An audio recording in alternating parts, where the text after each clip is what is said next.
Okay, hello everyone. In this section of derivative, we will cover the derivative of exponential function and derivative of logarithmic function, and then the higher derivative like the second derivative, third derivative, and so on. So first, the derivative of exponential function. If you have some exponential function e to the power x, so its derivative is same. So remember, the derivative of ex will be ex. So derivative of exponential function is just same. And if here instead of x, if you have some function of x like x squared 2x something, then again you have to use the chain rule. Don't forget it. So you have to take the derivative of that function, mean f of x, and then you have to multiply that one with its rule, whatever it is. Like ex का rule है कि ex का derivative ex ही होता है, ठीक. अगर e के ऊपर 2x होता तो उस 2x का डेरिवेटिव आपने साथ मल्टीप्लाई ज़रूर करना है. That's the chain rule. Okay. And if अगर e की जगह, because e is also a number 2 point something, if you have instead of e some other constant like 2 or 3 or 5, तो b is any number here. उस case में the exponential still it's an exponential function, just base different है. e की जगह यहाँ पर b है, b भी नंबर है, e भी नंबर है, ठीक. तो उस केस में भी एक्सपोनेंशियल का जो डेरिवेटिव होता है वो एक्सपोनेंशियल ही होता है.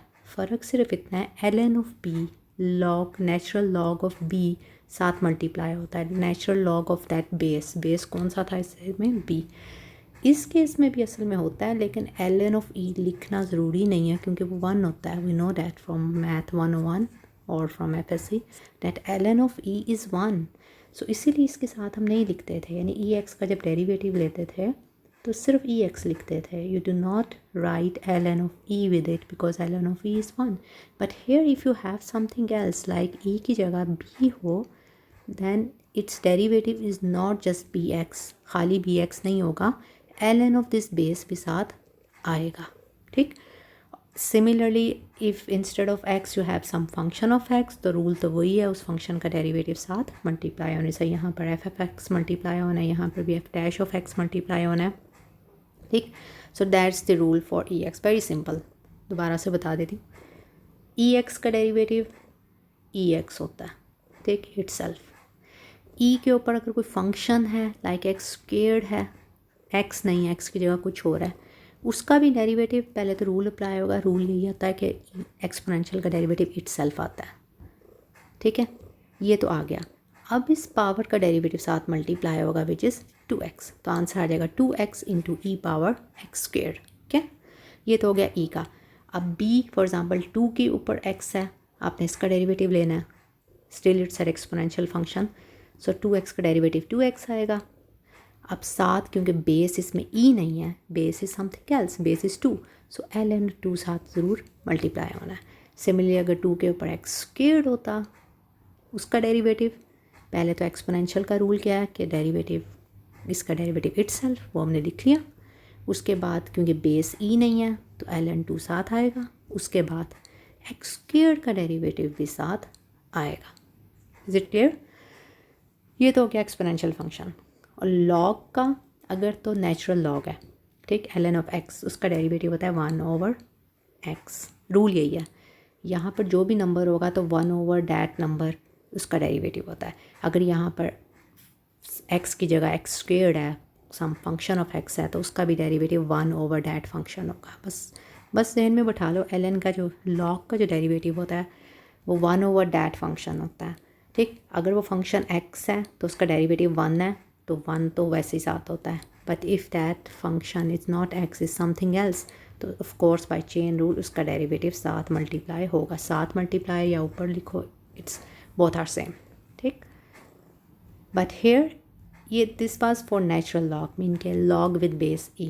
But if you have log with some other base, like if you have log with base b और आपने इसका डेरिवेटिव लेना है, b सम नंबर, रूल वही है. लॉग का क्या था, 1/, अगर यहाँ पर x है तो 1/x, क्योंकि ये तो उसका बेस है, ठीक. ln में जो एक्सपोनेंशियल में if your base is e, तो ln ऑफ e साथ मल्टीप्लाई करें ना करें एक ही बात है, वो 1 होता है. But if you have some other base like b, so ln of b साथ मल्टीप्लाई होता था. इस केस में ln ऑफ b मल्टीप्लाई नहीं नीचे आएगा. इस केस में लॉग के केस में because the base is not e, it's not natural log, so वो नीचे आएगा, सिर्फ ये फ़र्क है। एक्सपोनेंशियल में याद रखो एल एन ऑफ बेस ऊपर आता है, मतलब साथ मल्टीप्लाई होता है, बट लॉगरिथमिक फंक्शन में L N of B in the denominator आता है, ठीक।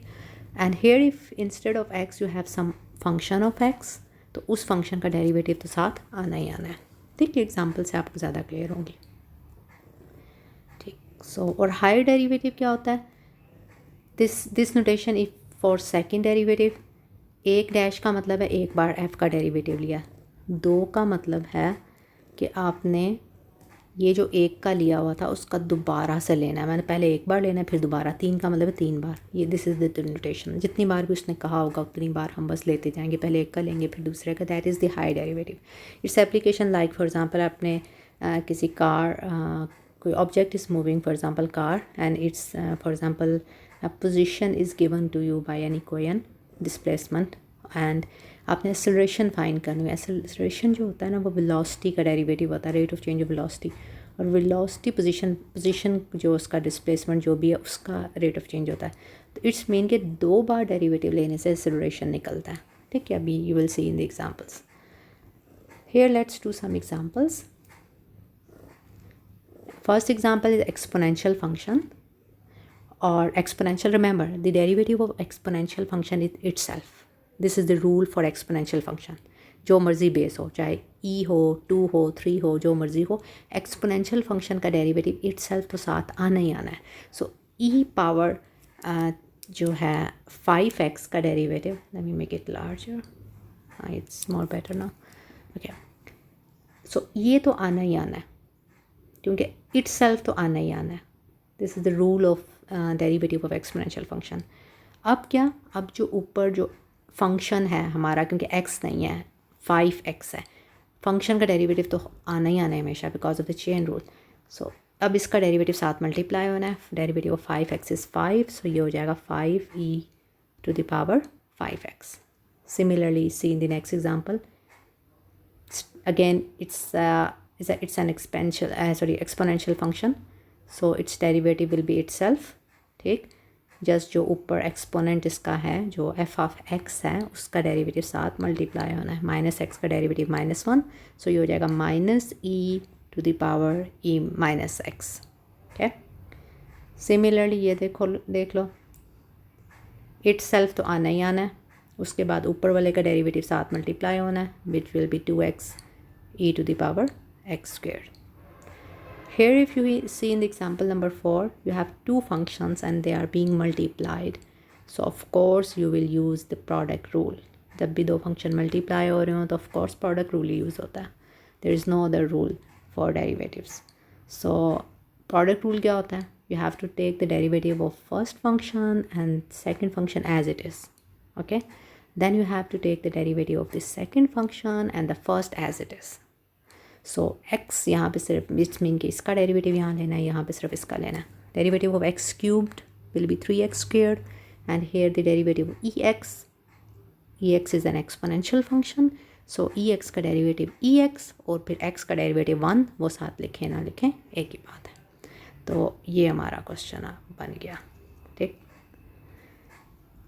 अब ये आप देख लो इन क्वेश्चन एग्जाम्पल नंबर 5, साइन है and in the angle, in the argument of sine जो एंगल है उसका वो e पावर x है। तो फर्स्ट रूल तो साइन का लगना है ना, क्योंकि ex तो एंगल में है। साइन का derivative, first the derivative of the sine, the derivative of sine is cos, we know that, cos of the same angle. So first sine पे रूल लगा, derivative of sine is cos of the same angle.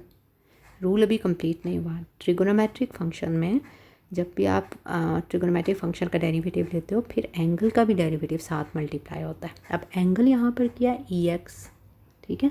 ex का derivative क्या होता है? Itself, तो वो itself multiply हो गया cos ex के साथ। सिमिलरली आप यहाँ पे देख लो example number 6, here the main function is your cos और exponential function. This is exponential function because e पहले है और cos जो x है वो उसकी पावर में है। This is different from this one. यहाँ पे साइन पहले था और ये उसके एंगल में था, तो उसका ना मेन फंक्शन हमारा साइन था, इसलिए हमने साइन वाला रूल लगाया कि साइन का डेरिवेटिव कॉस होता है। लेकिन यहाँ पर मेन फंक्शन एक्सपोनेंशियल फंक्शन है, क्योंकि ई पहले और कॉस उसके ऊपर है। तो एक्सपोनेंशियल फंक्शन का रूल लगाओगे, what's the rule for the exponential function? The derivative of exponential function is itself. तो इटसेल्फ तो लिख लिया, इसका डेरिवेटिव इटसेल्फ। अब ऊपर जो पावर है, because this power is other than X, X के अलावा कुछ है which is cos of X, तो उसका डेरिवेटिव साथ मल्टीप्लाई ज़रूर होना है। तो कॉस ऑफ एक्स का डेरिवेटिव अब क्या होता है? अब कॉस है, कॉस का derivative minus sine of X, ठीक। तो और एक्स का डेरिवेटिव तो 1 है, वो तो लिखने की ज़रूरत नहीं है, सो ये बन जाएगा, ये इसको हम पहले लिख लेंगे। तो minus sine X into E to the power cos of X, तो ये असल में यूँ है, sine X into this one. Here if you see you have exponential function again, लेकिन आपका बेस e नहीं है, b है, b is some constant, ठीक है। तो इसका भी रूल वही होता है, still it's an exponential function, सिर्फ बेस उसका डिफरेंट है। एक्सपोनेंशियल फंक्शन का रूल होता है कि उसका डेरिवेटिव इटसेल्फ होता है, वो तो आना ही आना है। और ऊपर वाले का भी डेरिवेटिव, क्योंकि x के अलावा सम फंक्शन ऑफ x है, तो उसका डेरिवेटिव तो ये तो बाई चेन रूल आना ही आना है, ठीक है। बस ओनली डिफरेंस जो ऐड हुआ है इसमें, जो अगर ये ई होता तो यहाँ तक ख़त्म हो जाना था, e power cos x and cos x का डेरिवेटिव। एल एन ई हम साथ नहीं लिखते थे साथ, क्योंकि एल एन ई 1 होता है, लेकिन यहाँ पर बेस अब क्योंकि समथिंग एल्स है, तो एल एन ऑफ बी साथ लिखना है, ठीक। ये आपने बस याद रखना है, एल एन ऑफ बी नहीं बोलना। अगर बेस ई के अलावा कुछ है तो L N of that base ज़रूर साथ लिखना है, ठीक। अब यहाँ पे if you see here, main function exponential function है और ये उसके पावर में है, दिस वन। तो एक्सपोनेंशियल फंक्शन का rule, the derivative will be itself, then जो पावर में था अब इसका डेरिवेटिव लेना है, वो साथ मल्टीप्लाई करना है। अब जो पावर में चीज़ है वो अगेन एन एक्सपोनेंशियल फंक्शन है और उसका डेरिवेटिव वो इटसेल्फ आ गया दोबारा से। अब ये देख लो, देखने में कॉम्प्लिकेटेड लग रहा है लेकिन है नहीं। इसमें आप देखो, मेन फंक्शन ई है और ये उसकी पावर में है। Rule of exponential, it's derivative itself तो लिख दिया। अब जो कुछ पावर में है अब आगे उसका डेरिवेटिव लेना है, ठीक। ये तो हमने सॉल्व कर लिया। अब यहाँ पे सिर्फ डैश है, अब आपने सिर्फ इसको सॉल्व करना है, ठीक। तो ये पिछली चीज़ एज इट इज़ रिपीट कर दी, कौन सी, ये तो एज इट इज़ रिपीट हो गया, सिर्फ अब इसका डेरिवेटिव लेना है।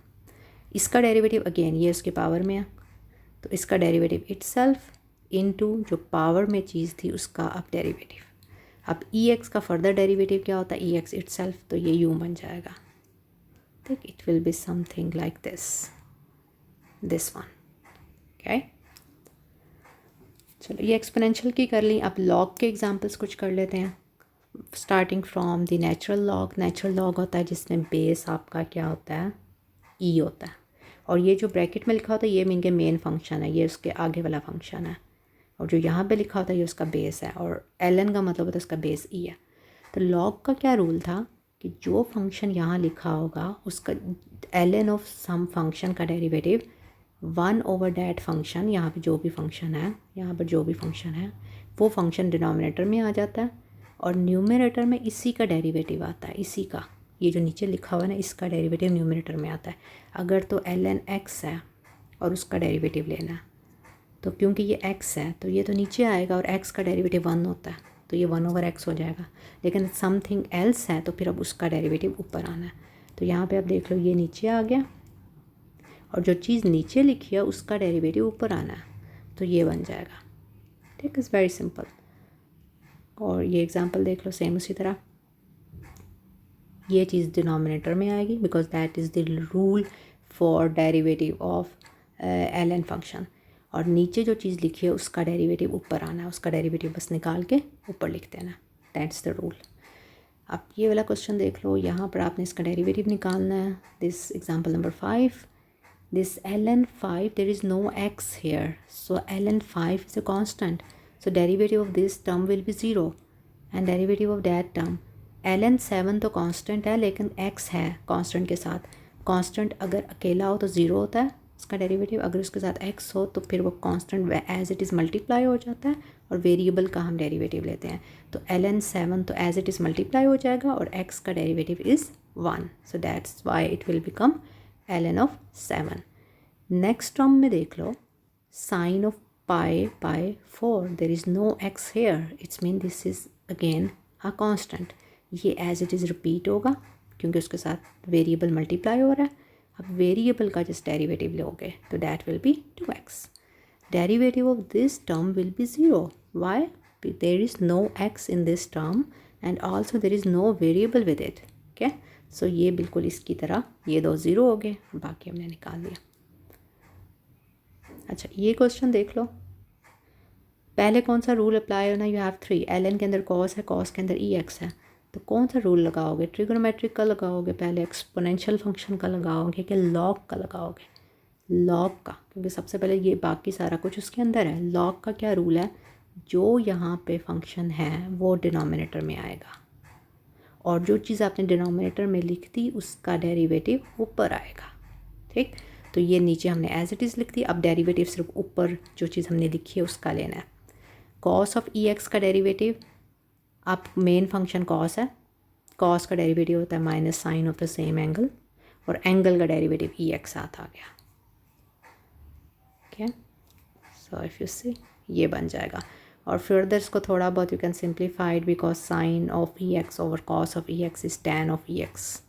tan ऑफ एंगल सेम होना चाहिए, अगर यहाँ पर साइन ऑफ 2x होता और कॉस ऑफ ex होता फिर you can not write it as tan।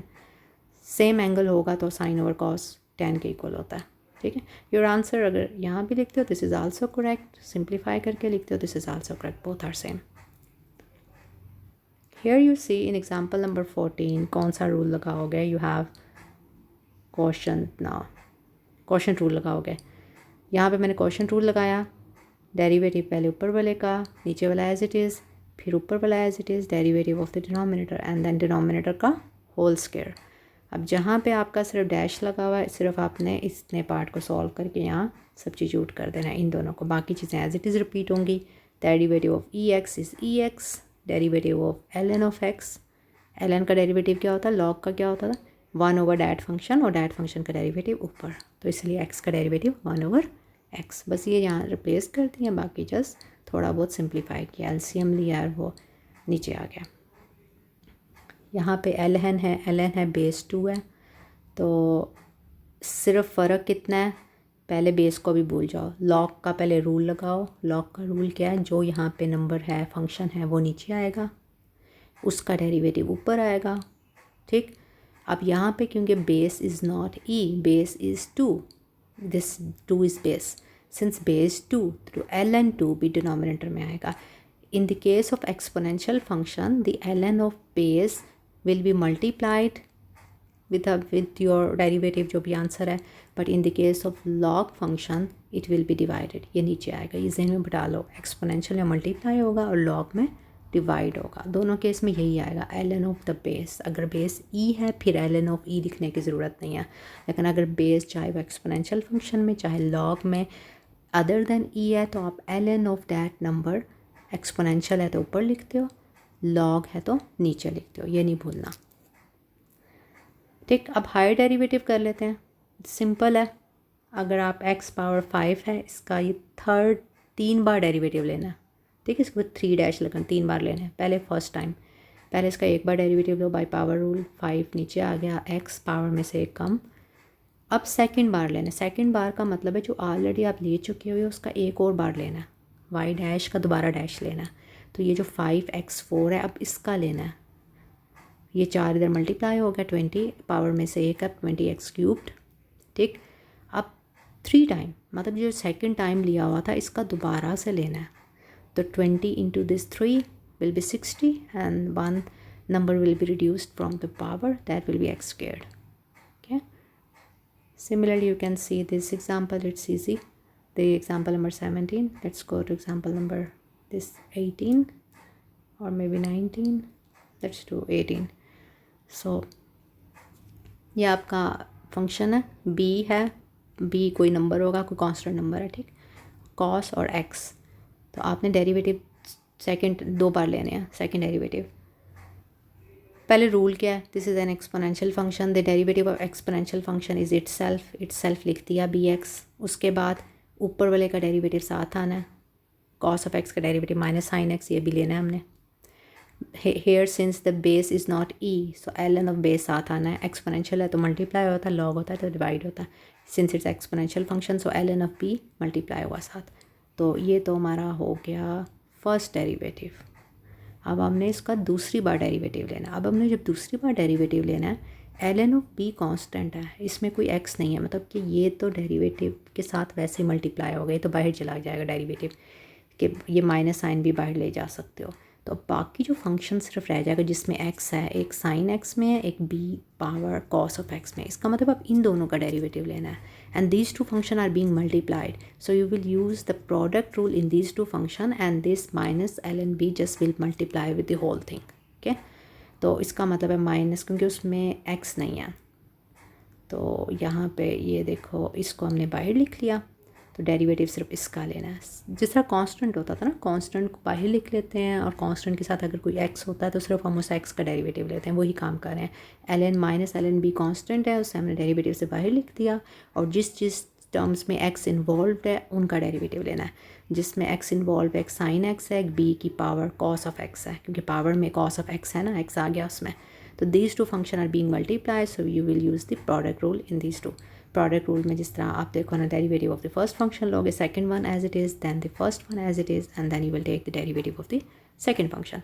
Derivative here, यहाँ पर ये डेरिवेटिव लेना है, यहाँ पर ये लेना है। साइन एक्स का डेरिवेटिव कॉस एक्स होता है, और यहाँ पर b power cos of x का derivative, b to the power cos x is an exponential function, इसका डेरिवेटिव इटसेल्फ, पावर का डेरिवेटिव साथ माइनस साइन एक्स, और एल एन बी साथ मल्टीप्लाई होना है। ठीक, तो ये सिंप्लीफाई हो गया। इसी तरह ये एग्जांपल नंबर 19 आपने खुद देखना है, it's simple. Okay, now here this an example of, यहाँ पे मैंने आपको पहले बताया था कि अगर आपको कोई पोजीशन ऑफ एन ऑब्जेक्ट दिया हो तो उसका जब एक दफ़ा डेरिवेटिव लोगे तो वो वेलोसिटी बनता है, दो बार उसका डेरिवेटिव लोगे मीन कि वेलोसिटी का दोबारा से डेरिवेटिव लोगे तो वो एक्सेलरेशन बन जाता है। ठीक, यहाँ पे एग्जांपल देख लो।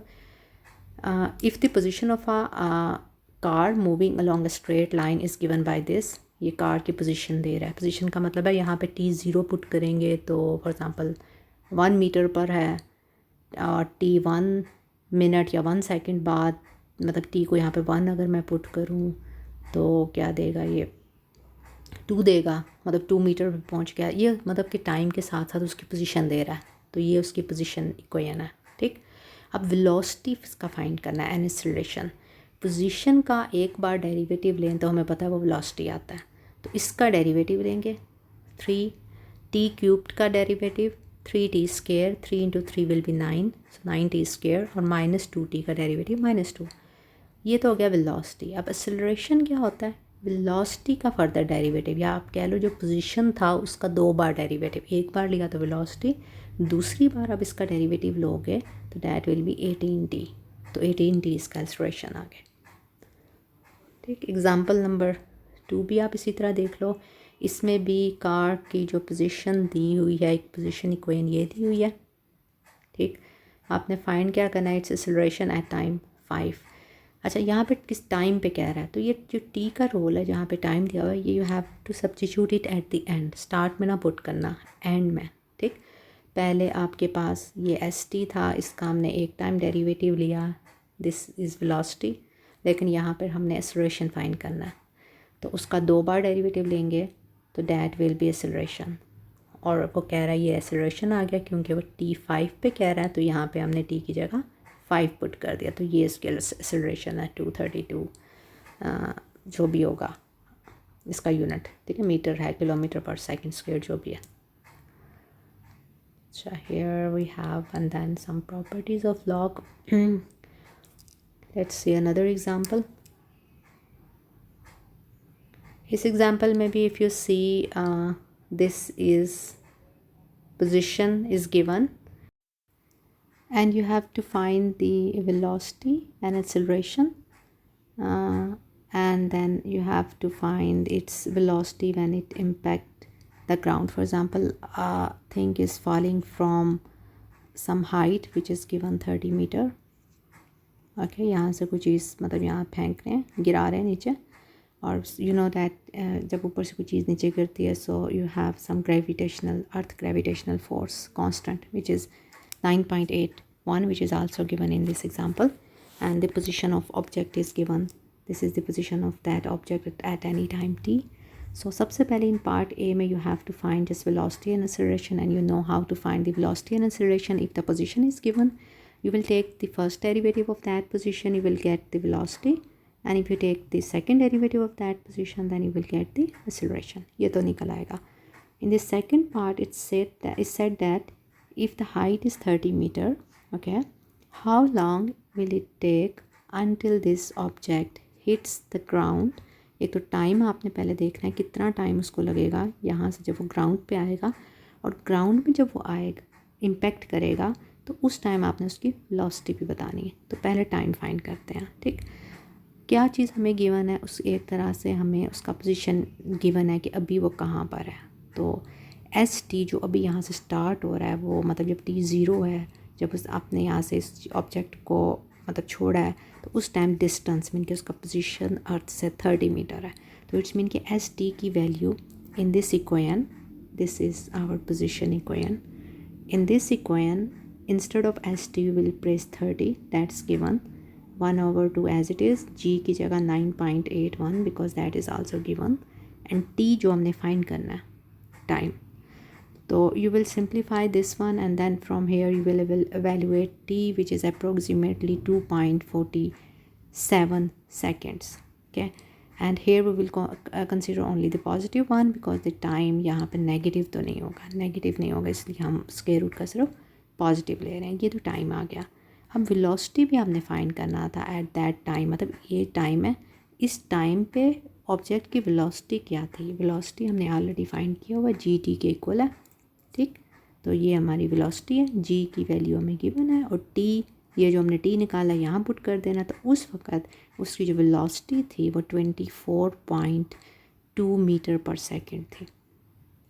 Is it clear? ओके.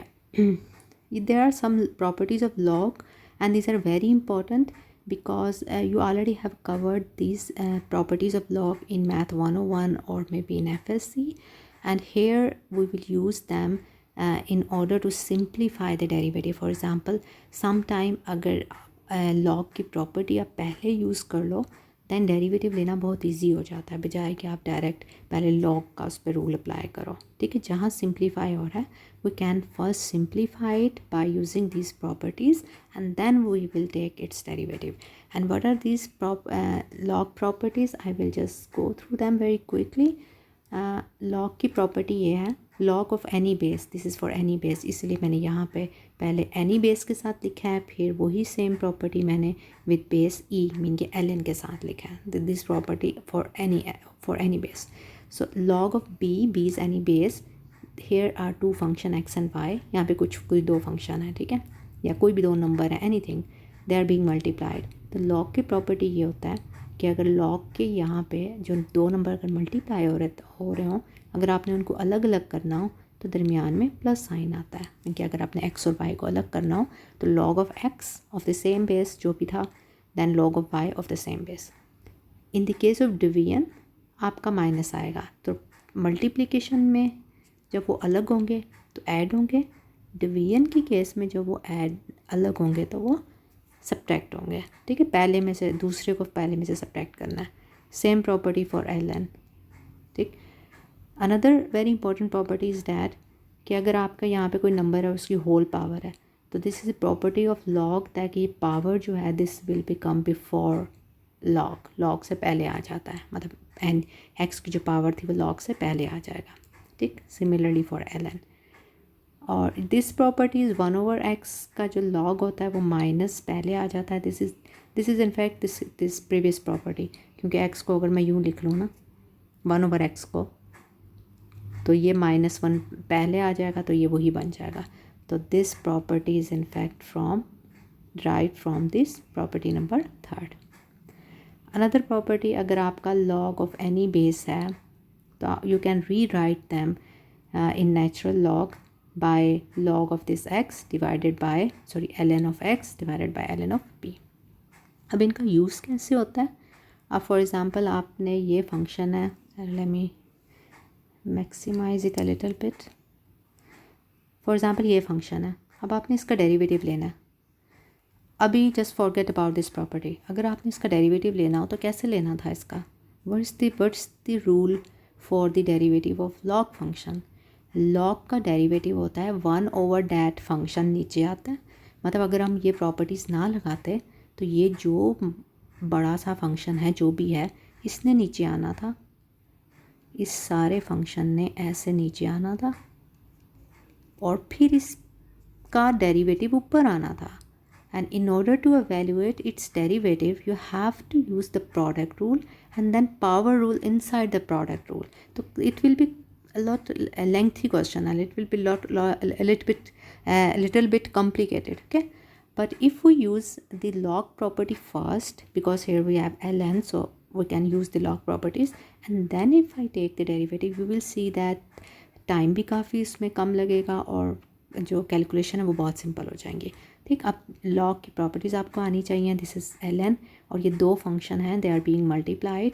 सो जब हमने अलग करेंगे तो दरमियान में क्या आएगा? Plus. So log of this one then plus log of this one. ठीक, स्टिल हम अब इसको फर्दर सिंप्लीफाई कर सकते हैं by using the properties of log. Power जो होता है वो लॉग से पहले आ जाता है. This is the property of log. यहाँ पे भी ये जो पावर है ये लॉग से पहले आ जाएगा. ठीक, अब हम इसका डेरिवेटिव ले लेते हैं. अभी हमने डेरिवेटिव नहीं लिया. सी, यहाँ पे ये y है तो यहाँ पे भी मैंने y लिखा हुआ, ये भी y है. अब जस्ट उसको सिंप्लीफाई किया है using the log property. Derivative नहीं लिया, ओनली आई सिंप्लीफाइड.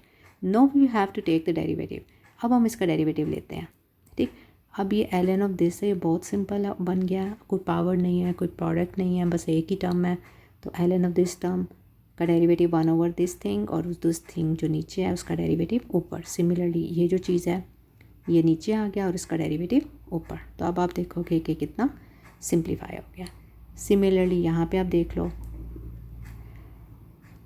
अगर आप उस तरीके से करो तो काफ़ी कॉम्प्लिकेटेड होना था. 1/this थिंग आपने नीचे लिखना था, फिर दिस थिंग का डेरिवेटिव ऊपर लिखना था. फिर वो जो दिस थिंग है उसमें क्योंकि क्वोशंट रूल लगना है तो, और क्वोशंट रूल के अंदर प्रोडक्ट रूल लगना है बिकॉज ऑफ द न्यूमरेटर में दो फंक्शन दो मतलब टर्म में जो मल्टीप्लाई हो रही हैं. तो लॉग की प्रॉपर्टीज़ में लगा देते हैं. अब इसमें क्योंकि दो फंक्शन डिवाइड हो रहे हैं. ठीक, जब डिवाइड होता है और उसे आपने अलग करना होता है दरमियान में सब्ट्रैक्शन आता है. तो log of first function minus log of second function. Further हम देखते हैं, इसको सिंप्लीफाई करते हैं. जितना कर सकते हैं लॉग की प्रॉपर्टी हम उतना करते हैं, बाद में एंड में डेरिवेटिव. अब इसको फर्दर आप सिंप्लीफाई कर सकते हो because two function are being multiplied. तो x log of x squared and ln of sine x, और ये एज इट इज़ आ गया. थोड़ा बहुत और कर सकते हो. अभी पावर वाला लगा के, पावर इससे लॉग से पहले आ जाता है. इसकी पावर 1/2 है, 1/2 भी इससे पहले आ जाएगा. जब पावर भी नीचे आ गया, no it's the most simplified form. अब इसका डेरिवेटिव लेना बहुत ईजी है. यहाँ तक ये y था, अब डेरिवेटिव लेना है. ln x का डेरिवेटिव ये आ गया, इसका डेरिवेटिव साइन नीचे और साइन का डेरिवेटिव ऊपर, इसका ये नीचे और इसका डेरिवेटिव ऊपर. सिमिलरली दिस लास्ट एग्जांपल, इसको भी देख लेते हैं. इसमें टू टर्म्स हैं, ये अलग लेना है, ये वो अलग अलग हैं. पहले हम इसका ले लेते हैं. इसका जब अपने डेरिवेटिव लेना है तो इसको ब्रेक कर लेते हैं. ln of x cubed plus ln of 10x, और इस वाले को भी ब्रेक कर ले. ये ब्रेक हो गया. नेक्स्ट वाला ब्रेक होगा ln of this thing minus ln of sign. ठीक है, देखा ना, ln ऑफ ये और माइनस ln ऑफ साइन. अब फर्दर और सिंप्लीफाई कर सकते हैं. ये जो 3 है इसको ln से पहले ले आते हैं. ये भी जो 4 है, अच्छा इसमें दो टर्म है, ये 4 अभी आप पहले नहीं लेके आ सकते क्योंकि 4 3 के ऊपर नहीं है, ओनली x के ऊपर. You can not write it like this. अगर आप यूँ लिखोगे तो that will be wrong because whole की पावर नहीं है, वो x की पावर है. पहले तो आप इन दोनों को पहले ब्रेक करो. तो आप ये कर सकते हो कि लॉग ऑफ 3, क्योंकि मल्टीप्लाई हो रहे हैं आपस में, अब 3 को लॉग से बाहर भी नहीं लेके जा सकते. आपने ब्रेक करना है log of 3 plus log of x4 ताकि ये दोनों अलग हो जाएं. उसके बाद आप 4 को इससे नीचे ला सकते हो. ठीक, तो यहाँ पे यू कैन सी यहाँ तक ये y है, देखो ना, अभी तक हमने डेरिवेटिव लेना स्टार्ट ही नहीं किया, हमने सिर्फ उसको, इस चीज़ को सिंप्लीफाई किया। इस चीज़ को जब हमने सिंप्लीफाई किया तो अब इसका डेरिवेटिव लेना बहुत ईजी है, because we know that the derivative of ln x is 1/x, derivative of this log of this thing, ये दिस थिंग नीचे आता है और उसका डेरिवेटिव ऊपर। log of 3 का derivative, there is no x in it, इस डेरिवेटिव विल बी 0। ये 4 is a constant as it is आ जाएगा, और derivative of ln x is 1/x, and derivative of log of sin x is 1/sin x, and sin x का derivative ऊपर। तो ये आगे थोड़ा बहुत सिंप्लीफाई किया, ये कॉट बन गया, और ये सीकेंट होता है 1/cos, और tan होता है sin/cos। ये थोड़ा बहुत सिंप्लीफाई होके ये बन गया। तो दैट्स योर डेरिवेटिव।